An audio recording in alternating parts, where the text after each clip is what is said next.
Hello friends, welcome to my mini blog. आज घर जावा water मु चाह पीनेली पुआ आसला घर पड़े हठात घर को मुझे आसले जेहेतु आज मो भाईर वर्षिकिया था से घर को जल्दी जल्दी पलि आसली। बाटर गला बेले देखते गोटे सुंदर पिकनिक स्पॉट अटे ये फ्री रे आराम से भोजी करके जापर मु घर पहुँचला चाह आउ ब्रेकफास्ट मम्मी देला मुझे आसिक ब्रेकफास्ट करनेली।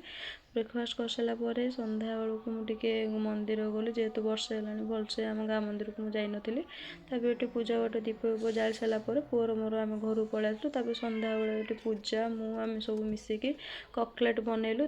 मुझे टेस्ट कली सी सब टेस्ट कले मिसी समस्त कहले भल होती।